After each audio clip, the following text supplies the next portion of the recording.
Hola a todos, espero que se encuentren muy bien en sus casas. Le damos la bienvenida a la primera cápsula de matemática del preuniversitario Junto a Ti, que gracias a la Municipalidad y al DAEM de Talca podemos entregar a una gran cantidad de estudiantes de colegios municipales. Mi nombre es Pamela Espinosa, soy profesora de matemática y hoy me acompaña también mi colega Sebastián Paredes. ¿Cómo estás, Sebastián? Hola, muy bien, Pamela, gracias. Espero que tú también estés muy bien. ¿Te parece si comenzamos ya directamente con la cápsula? Ya, para empezar la clase de hoy entonces vamos a empezar con un ejercicio que fue sacado de un ensayo de prueba de transición año 2021 gracias al DEM. ¿Ya? Este ejercicio dice lo siguiente: si 3 elevado a m es igual a p y 8 elevado a b es igual a q, con m y b números enteros, ¿cuál de las siguientes expresiones es igual a 3 elevado a m más 1 por 8 elevado a b más 1 y todo esto elevado a la menos 1? Para eso tenemos 5 posibles respuestas que ahora vamos a ver cuál sería. ¿Cuál sería, Sebastián? ¿Cómo resolvería este ejercicio? Está un poco complicado, ¿cierto? Lo que tendríamos que ir haciendo en este tipo de casos, bueno, si avanzamos a la siguiente lámina, muy bien, es, tenemos que darnos cuenta de que tenemos una expresión. Esta expresión es la grande, ¿cierto? 3 elevado a m más 1 por 8 elevado a b más 1, todo eso elevado a la menos 1. Y también tenemos unas igualdades, que son que 3 elevado a m es igual a p y también 8 elevado a q es igual, 8 elevado a b es igual a q. Ahora, a partir de esta expresión, ¿cierto? Grande, podemos darnos cuenta de que hay ahí, ¿cierto? Tenemos unas... Es que tenemos también el 3 elevado a m más 1 y el 8 elevado a b más 1. Entonces, como se nos da, ¿cierto?, un 3 elevado a m y un 8 elevado a b, tenemos que tratar de despejar eso, ¿cierto? ¿Cómo lo haríamos entonces, Sebastián? Ya, aquí lo que podemos hacer es tratar de aplicar las propiedades de las potencias en forma conveniente para tratar de generar este 3 elevado a m y este 8 elevado a b. Y en el segundo paso, que ustedes pueden ver en pantalla, ¿cierto?, está ahí justamente presente. Tenemos que el 3 elevado a m más 1 se puede separar, ¿cierto?, gracias a las propiedades de las potencias, como 3 elevado a m por 3 elevado a 1. Al igual que el 8 elevado a b más 1 se puede separar, ¿cierto?, como en una multiplicación, como 8 elevado a b por 8 elevado a 1. Esto todo gracias a la propiedad de las potencias de la multiplicación de potencias con igual base y distinto exponente. Ah, perfecto. Entonces ahora podríamos llegar y reemplazar, ¿cierto?, el valor que se nos daba en un principio. Entonces ahora en vez de 3 elevado a m va a ser p y en vez de 8 elevado a b va a ser q. Bien, exacto. Bien, pero ahí nos quedó algo, ¿cierto? Tenemos 3 elevado a 1 y 8 elevado a 1. ¿El valor numérico de estas potencias cambia con la potencia 1? ¿Con el exponente 1? No, no cambia, quedaría lo mismo, ¿cierto? Porque 3 elevado a 1 sería 3 y 8 elevado a 1 sería 8. Bien, como lo dice la siguiente lámina, ¿cierto?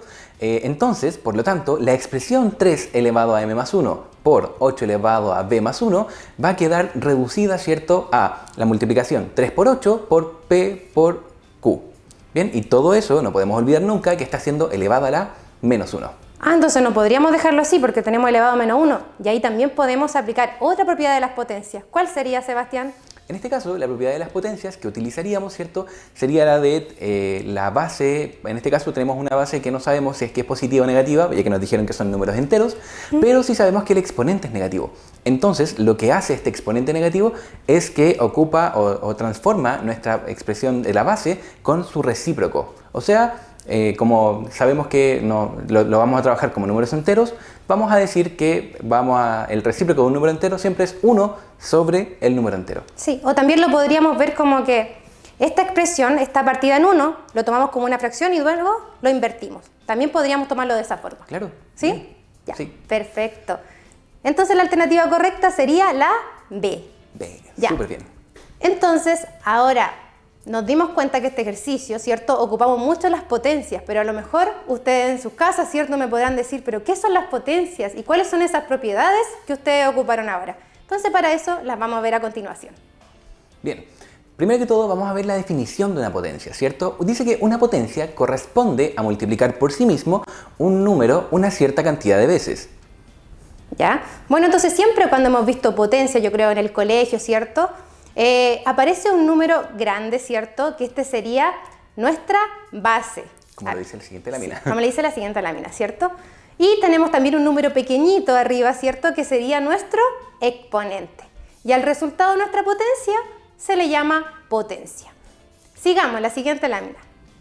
Entonces, por definición, ¿cierto? Cuando tenemos una potencia, tenemos nuestra base que sería A y tenemos un exponente n, que significa que sería que este A se multiplica por sí mismo la cantidad de veces que diga su exponente, ¿ya? Bien, y ahora vamos a ver algunos ejemplos, ¿cierto? Porque la matemática siempre se trabaja con ejemplos, esa es la idea. Tenemos dos, tenemos 5 elevado a 3 primero, entonces, para empezar como a trabajar con las potencias, vamos a ver que 5 elevado a 3 corresponde a multiplicar 5 por sí mismo 3 veces, ¿ya? Y en este caso estamos multiplicando 5 por 5 por 5, lo cual su resultado numérico es 125. Y en el caso entonces de las fracciones, ¿ya? Ocurriría lo mismo, nuestra base sería 2/3 y se multiplica por sí mismo 5 veces que su exponente, ¿ya? Y bueno, aquí tendríamos que aplicar, ¿cierto? La multiplicación de fracciones, que es numerador por numerador, ¿cierto? Y denominador por denominador. Perfecto, sigamos con la siguiente lámina. Súper. Bien, ahora vamos a hacer como la operación contraria, ¿cierto? A partir de la representación de ciertos productos expresados como una potencia, vamos a escribir qué potencia corresponde a esta multiplicación. Ahora, estamos multiplicando el 6 por sí mismo 7 veces. Entonces, la base que nosotros tenemos es 6 y lo vamos a elevar a 7. Por eso, en la siguiente lámina decimos que este resultado, esta potencia es 6 elevado a 7. Ah, ya, perfecto. En el segundo ejemplo tenemos ahora una base negativa, ¿cierto? Este menos 2 sería nuestra base, ¿cierto? Que está elevado a 4. ¿Por qué? Porque este menos 2 se multiplica por sí mismo 4 veces, ¿cierto? Entonces, ¿qué podríamos sacar en conclusión aquí? Que cuando tenemos una base negativa que la elevamos a un exponente impar, siempre el resultado va a ser positivo. Bien, súper. Al igual que el siguiente ejemplo, ¿cierto? Que dice que, bueno, tenemos el menos 3, que es un número negativo, multiplicado por sí mismo 3 veces. Ahora, la potencia que va a quedar aquí, ¿cierto? Va a ser menos 3 en la base, vamos a tener menos 3, y en el exponente también tenemos el 3, o sea, es menos 3 elevado a 3. Ahora pensamos, el exponente es un número negativo.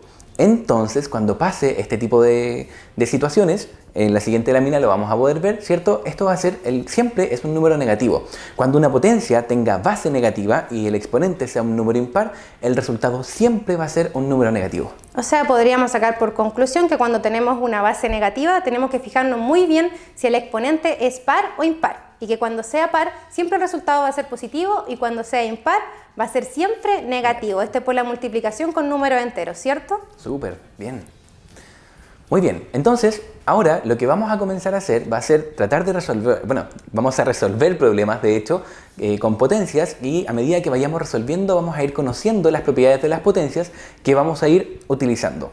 Primero que todo, tenemos que resolver la operación, o sea, en este caso, esta expresión, que es 3 cuartos elevado a 4 por 3 cuartos elevado a 9 por 3 cuartos elevado a, dividido en 3 cuartos elevado a 14. 14. Ya. Entonces, en este ejercicio, lo primero que tendríamos que realizar, ¿cierto? Por la priorización de los problemas, ¿cierto? Cuando tenemos aquí, tenemos que realizar primero la multiplicación, ¿ya? Porque tenemos que ir siempre de izquierda a derecha, en el caso que hay multiplicación y división. ¿Ya? Entonces, por eso resolvimos primero la multiplicación que aparece al principio, que tenemos igual base, pero diferentes exponentes. Es por eso que ocupamos la propiedad de producto de potencia de igual base. En este se mantiene la base, ¿cierto? Y se suman sus exponentes. Luego tendríamos la división, ¿cierto? Tenemos que realizar la división, que también tenemos igual base, pero diferente exponente. Y para eso usamos la propiedad del cociente de potencia de igual base. Entonces tendríamos que mantener nuestra base y restar nuestros exponentes, ¿ya? Pero finalmente, ¿qué pasa? Tenemos este resultado, ¿cierto? Elevado a la menos 1. Y como habíamos dicho en un principio, ¿cierto? ¿Se acuerdan en la cápsula? Que cuando estaba elevado a menos 1, teníamos que ocupar una propiedad que era la potencia con exponente de negativo. ¿Y qué pasa aquí, cierto? Se invierte esta fracción. Entonces ahora el denominador va a estar en el numerador y el numerador va a estar en el denominador. Todo esto quedaba elevado a 1 y una potencia elevada a 1 va a ser siempre la misma base. Bien, entonces esto aquí ya podemos ir viendo, ¿cierto? Que vamos utilizando producto de potencias de igual base, cociente de potencia de igual base y además potencia con un exponente negativo. Tenemos que solamente en una expresión estamos utilizando tres propiedades distintas. Bien, súper bien. El resultado, ¿cierto? Era 4/3. Bien, para continuar vamos a simplificar una expresión, ¿cierto? La siguiente expresión que por lo general a nuestros estudiantes, o de hecho a uno mismo, de repente como que le pasa así como que ve cosas muy grandes y uno como que se tiende a estresar.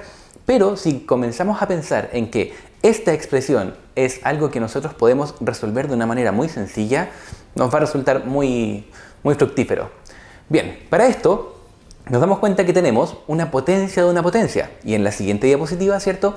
Podemos ir viendo que tenemos x sobre y elevado al cuadrado, y al cuadrado y todo eso elevado a 4 y además todo eso elevado a 3 y además todo eso elevado a menos 5. O sea, tenemos muchas potencias de unas potencias.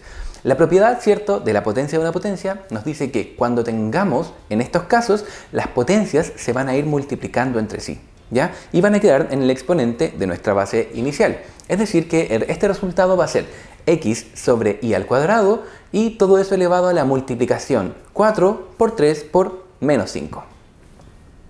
Ah, ya, perfecto, perfecto. Entonces, por eso se llama potencia de una potencia, ¿cierto? Porque hay una potencia fuera de otra potencia. Claro.